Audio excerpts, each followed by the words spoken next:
সম্মানিত দর্শক, আসসালামু আলাইকুম। আমি ওবায়দুর রহমান। আপনারা জানেন যে বিভিন্ন সময় আমি কৃষিকাজের বিভিন্ন রকম যন্ত্রপাতি ভিডিও দেবার জন্য চেষ্টা করি, কৃষি যন্ত্রপাতি নিয়ে আমি কাজ করি। তবে দর্শক, আমি সবসময় বেশি চিন্তা করি যে আসলে বাংলাদেশে যারা উদ্যোক্তা হতে চাচ্ছেন বা উদ্যোক্তা, সেই উদ্যোক্তাদের জন্য আমরা কিন্তু বেশ কিছু মেশিনারিজ তৈরি করে থাকি। ঠিক এইরকম একটি খোঁজে আমরা কুষ্টিয়া সদর উপজেলার কীর্তিনগর গ্রামে একজন উদ্যোক্তার বাসায় এসেছি। উনি দীর্ঘ সময় বেকারি সঙ্গে যুক্ত বা বিভিন্ন রকম খাদ্যপণ্য, যেমন বিস্কিট বা বেকারিতে যেসব খাদ্যপণ্য তৈরি হয়, সেই খাদ্যপণ্য উৎপাদনের একটি প্রতিষ্ঠানে আমরা এসেছি। সেই প্রতিষ্ঠানের সঙ্গে যারা কর্মের সঙ্গে যুক্ত বা দীর্ঘ সময় এই কাজের সঙ্গে যারা যুক্ত, তাদের সঙ্গে আমি আপনাদের পরিচয় করাবো এবং এই বেকারি সম্পর্কে আপনাদের একটু হলেও জানাবার চেষ্টা। ভাই আসসালামু আলাইকুম।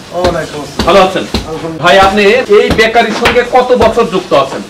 বেকারির সাথে যুক্ত তা তো 15-20 বছর হবে ধরে কাজ করছি। এই প্রতিষ্ঠান কি আপনার নিজের নাকি আপনি? না, আমি এখানে কাজ করি। কত বছর কাজ করেন এখানে? এখানে কাজ করছি আগে 9 বছর করে গেছিলাম, আর এবার মনে 1 বছর খানি খরচা আই। বিভিন্ন প্রতিষ্ঠানে আপনি কাজ করেন।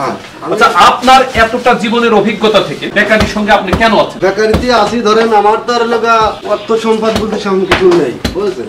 এই দিন মজুরি হয়ে যাবে, চলি, কাজ করি, খাই। তাছাড়া কোনো এমন কোনো নেই, বাপ দাদারও কোনো জমি জায়গা নেই, মাঠে আমাদের কোনো আবাদ ভাব নেই। এরপরে আমরা নির্ভর। তার মানে আপনি ছোটবেলা থেকে এই কর্মটা শিখেছেন আর সেখানে এই কর্মের সঙ্গে আছেন। কতটুকু মালিক লাভবান হচ্ছে বা আপনারা কি পরিমাণ সুবিধা পাচ্ছেন সেই সম্পর্কে যদি আমাকে একটু বলতেন। সুবিধা বলতে আপনি আমাদের এলাকা মহাজনের মাথা চুক্তি কাজ। আমরা যদি যে মাথা চুক্তি কাজ করি, তাতে মহাজনের প্রতিদিন পার ডে 10,000 টাকা, 8,000, 9,000 আমাদের খরচ খরচা বাদে।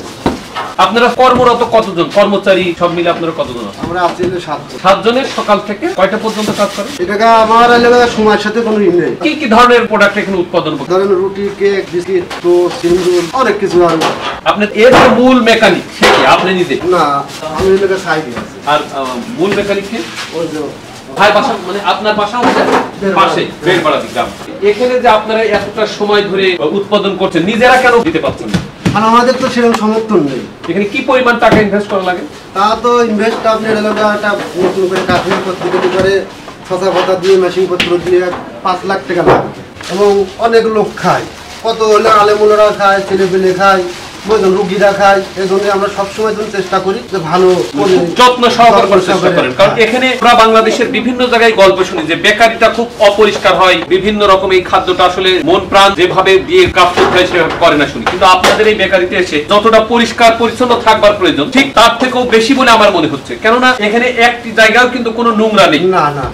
আর তারপরও আগে হাতে যখন খামি মারা হয়তো তখন একটু হয়তো গার ঘামটা এটা করতো, কিন্তু এখন তো সেটা নেই। এখন সব মেশিন, আর সব ফ্যানের নিচে দাঁড়ায় কাজ করছেন। এখন সম্পূর্ণ মেশিন। এখন আর কোনো হাতের সামনে কাজ নেই, হাতের খালি বানাই নিতে। তাছাড়া খামির মাছ, আপনার এলাকায় বিস্কুট খামি, কেকের খামি, সবই মেশিন। ভাই আপনাকে ধন্যবাদ যে আমরা এই সময় নষ্ট করে আপনার কাছে বিভিন্ন রকম বিষয় জানলাম।